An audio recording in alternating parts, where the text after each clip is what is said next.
ॐ श्री गणेशाय नमः। ॐ नमः भगवते वासुदेवाय। नारायणं नमस्कृत्यं नरं चैव नरोत्तमं देवी सरस्वती व्यासं ततो मुदीरयेत्। मूकं करोति वाचालं पङ्गुलङ्घयते गिरिं। यत्कृपातमः वन्दे परमानन्दमाधवम्। भागवत महापुराण द्वितीय स्कन्ध दशम अध्याय। शुक उवाच मुनि कहन्ति राये शुण ए भागवतर लक्षण। 10 प्रकारे भाव चिन्ति पुराण पुरुषे बोलन्ति। ताहा कहिबा एके एके प्रस्तावे तोहर सम्मुखे। सर्ग विसर्ग जेबा स्थान पोषण उति परिमाण। जे मनन्तर ईश कथा निरोध मुक्तिर व्यवस्था। आश्रय मिशी 10 गुण ए भागवतर लक्षण। 10 विशुद्ध अर्थे रहे 9 लक्षण जेबा होए। वेद विचारी महाजने तत्व कहन्ति अनुमाने। 10 इन्द्रिय पंच मात्र महत तुले पंचभूत। ताहांक जन्म सर्ग कही विसर्ग शुण चित देई। विराट पुरुषर देहे ब्रह्मा सर्जना जेते होए। पुरुष विराचर जेते विसर्ग बोलन्ति टिएते। विष्णु विजय स्थिति नाम भक्तानुग्रह जे पोषण। मन्वन्तर जे मनुधर्म कर्म वासना उति नाम। विष्णु अवतार चरित तार भक्तंक जे भकत। कृष्णर कथा अनुवादे उत्तम पुरुषंक मध्ये। ईशानु कथा एहा कही अपरे शुण मन देई। संहारी आत्मा रसकति जले शयन जोगपति। निरोध बोली तार नाम निज स्वभावे पूर्ण काम। मुक्ति स्वरूपे व्यवस्थित जहि न घटे पुनर्गति। आभास निरोध ए दुई जाठारु प्रकाश हुई। आश्रय नाम से बोलाई परम ब्रह्म जाकु कही। से परमात्मा नर हरि अंश शेष घटे पुरी।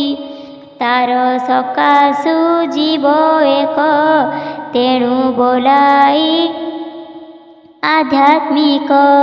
से अधिदेवता बोलाई अधिभूतंक आत्मा से ही।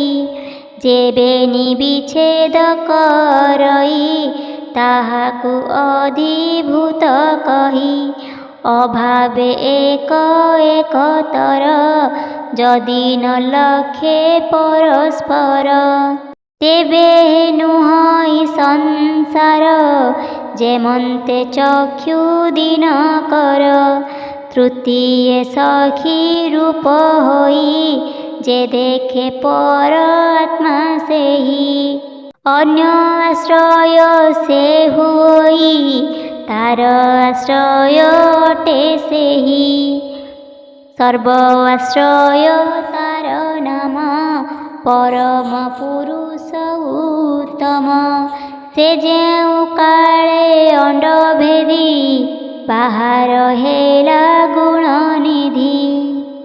आत्मार स्थान इच्छा करी स्वभावे जल सृष्टि करी से जल मधे मायाधर बंचिला सहस्र बत्सर जलर नारा बोली नम तेणु ता नाम नारायण जे द्रव्य गुण कर्म काल स्वभावे जीव एक मेल जा अनुग्रहे उपजंती जार निग्रहे लीन होती जे जोग माया बले उठी अंशे कल्पई नाना सृष्टि सुवर्णमय ता शरीर सर्जिला त्रिविध प्रकार आदि वेगत आध्यात्मिक आवर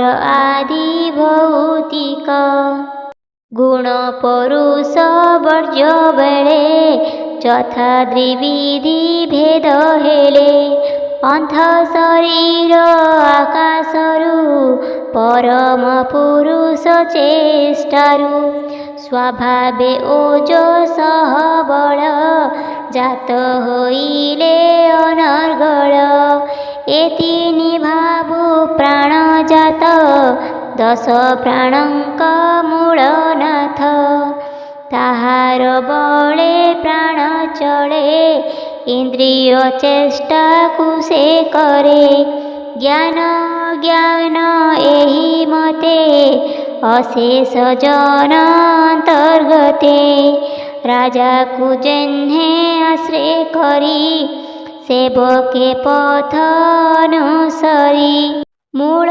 कमलु एहि मते संचरु ब्रह्मरंध्र पथे प्राणर आत जात श्रमे उपुजे क्षुधा तृषा समे क्षुधा तृषार मार्ग सुख अर्थे सृजिला अग्रे मुख मुखर मूले ताळु जात संजोग रसन संभूत तार संजोगे नाना रसे बसंती वरुण विश्वासे शब्द अर्थे मुख द्वारे अग्निदेवता वाक्य धरे सुचिर काल थाई जले नासाम्बिवर वायु बले आघ्राण अर्थे उपुजिले तक्षणे गंध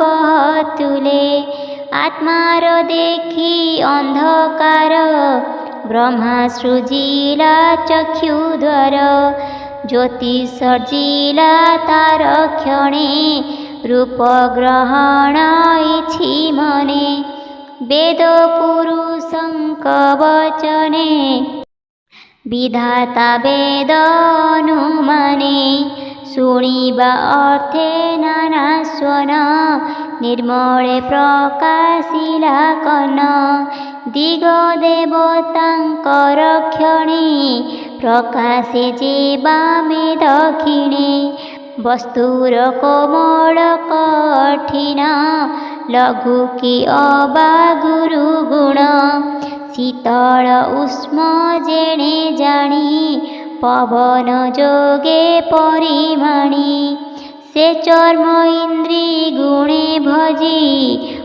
उपरे बहे रोमराजी अशेष कर्म करिबारे प्रकाश हृदय उपरे बाम दक्षिण बेनी कर चाहि रक्षक सुनासिर दान आदान कर्म आदि अर्थे सर्जिला वेदवादी सुगम गति चिंती पूर्ण विधाता सर्जिला चरण से माम दक्षिण पदर रक्षक हेले जंगेश्वर समस्त हव्य कव्य विधि चरण जुग बळे साधी बेनी चरण मूल देशे आनन्दे शिशु परकाशे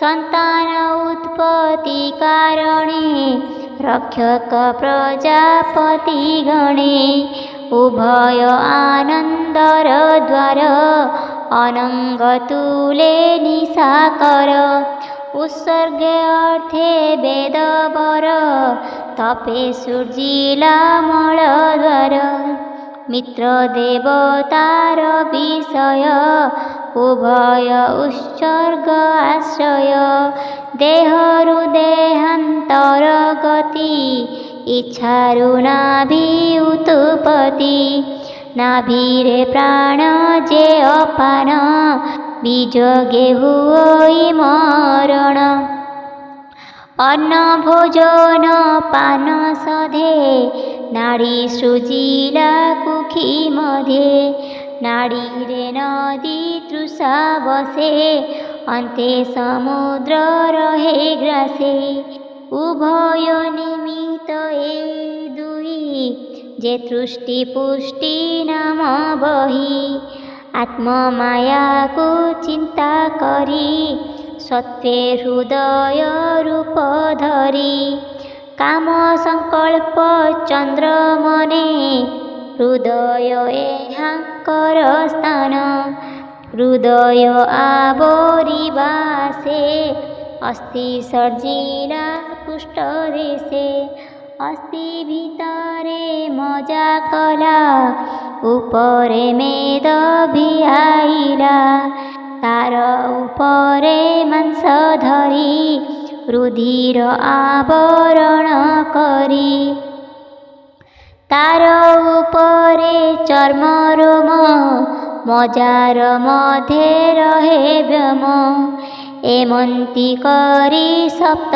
धातु प्राणी जीवन मूल हेतु बास्तरी सहस्त जे नाड़ी हृद कमल मध्ये भेड़ी प्राण रही तांक मध्ये अंतरे रस मूल भेदे त्रिगुणात्मक इंद्रिगण भूतादि प्रभव जे गुण कल्पित अहंकारे पूर्ण सर्वविकार आत्मा मन बुद्धि विज्ञान स्वरूपिणी जेणे संसार माया जिणी अवनी उदक नळ पवन आकाश मंडल ए पंचभूत कलेवर विष्णुर भजन मंदिर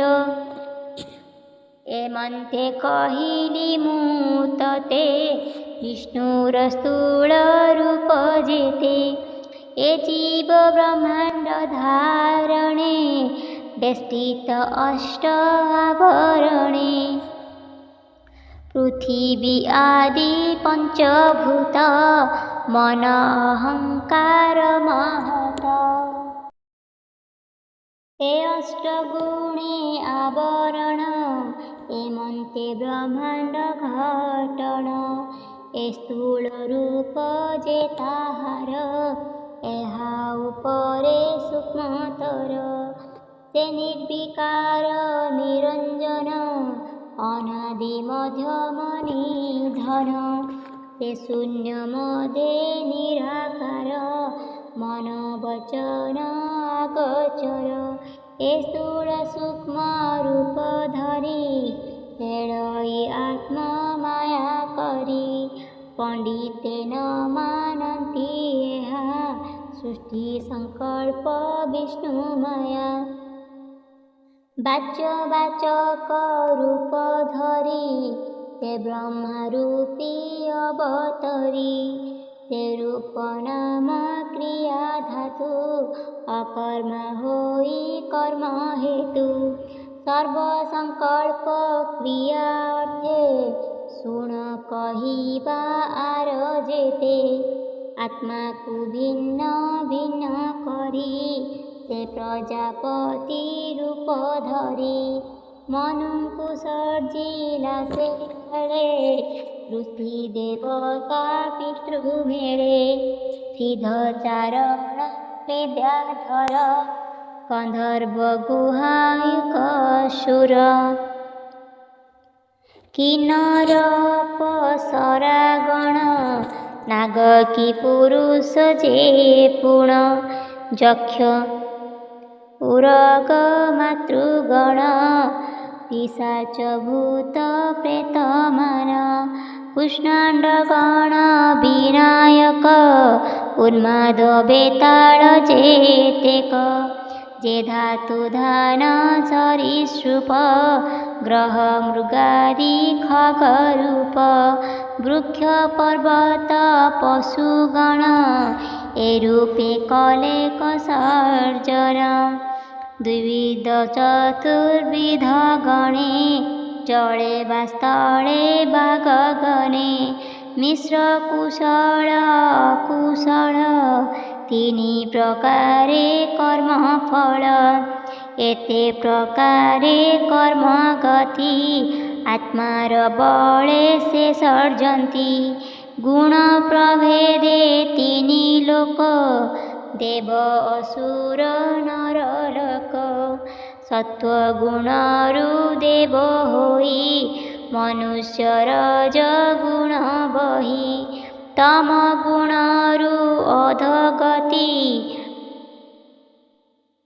पापिष्टे जहि विश्रामन्ति से तीनि लोके तीनि गति भावे सृजिला प्रजापति से गुण चित्र प्राय होई स्वभावे भिन्न भिन्न देहि एक आरके न गणिले निश्चले रही न पारिले ता देखि प्रभु नरहरि तक्षणे धर्म रूप धरी विश्वको पालिबार अर्थे देव मनुष्य पशु जेते ए तीनि रूपे भगवान रक्ष पोषणे करि स्नान सुख संपद भोग देई जे विधि संसारे बढ़ाई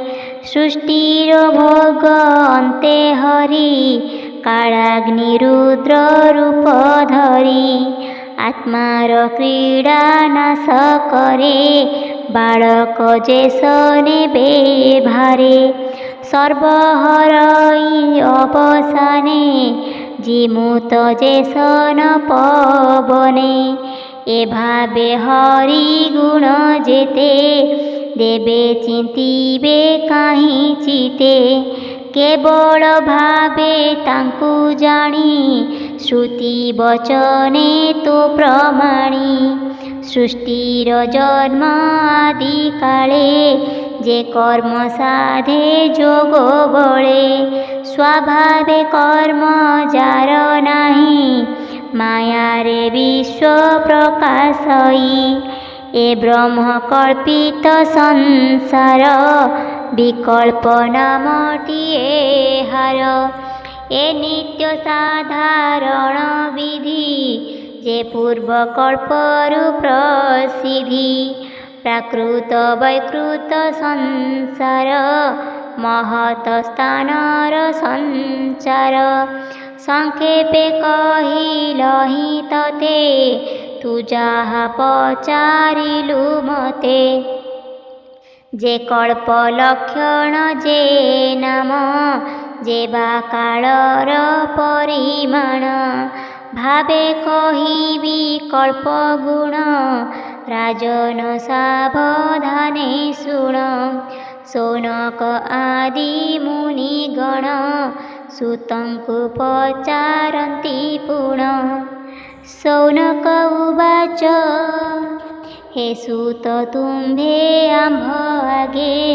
जाहा कहिल आत्ममागे दुर्योधनर दुष्टवाणी विदुर सभा मध्ये शुणी कुटुंब आशा दूर करी तीर्थ सेवन मने धरी पृथ्वी कला पर्यटन बुली पर्वत घोर वन কৈবল্য লাভে ইচ্ছা কলা অনেক তীর্থ সে ভ্রমিরা মৈত্রেয় মুনি সঙ্গে তার কাহি হইলা এক স্বর ব্রহ্ম সম্বাদ বেনি জনে করি বঞ্চিলে কেউ স্থানে বিদুর পচারিলে যেতে মৈত্রেয় বোধিলে যে মন্তে ସେ ବନ୍ଧୁ ତ୍ୟାଗୀ କି ନିମନ୍ତେ ପୁଣି ମିଳିଲେ ଇନ୍ଦ୍ରପ୍ରସ୍ଥେ ହେ ସୁତ କହ ସର୍ବକଥା ଯେଣେ ଛାଡ଼ିବ ଭବ ବ୍ୟଥା ପଦ୍ମକଳ୍ପର କଥା କହ ଯେଣେ ନ ଲାଗେ ଭବ ମୋହ ସୈନ୍ୟକ ପ୍ରଶ୍ନ ସୁତ ଶୁଣି कहन्ति शुण महामुनि सुत उवाच जे प्रश्न कले तुम्भे मते ए प्रश्न सुकंक अग्रते पूछिले राजा परीक्षित मैत्रेय विदुर चरित परीक्ष वाक्य चिते घेणी যাহা কহিলে সুক মুনি সে প্রশ্ন অনুসারে যেতে শুণ কহিবা ভাগবতে সুত সৌনক সম্বাদ শুণন্তে ন লাগে প্রমাদ দ্বিতীয় স্কন্ধে ভাগবত অমৃত রসময় গীত সুজন জনঙ্কর হিত কহিলা দাস জগন্নাথ ইতি শ্রীমদ্ভগবতে মহাপুরাণে দ্বিতীয় স্কন্ধে অষ্টাদশ সহস্র সংহিতায়াম পুরুষোত্তম স্থাণুবর্ণনম নাম দশমোऽধ্যায়ः।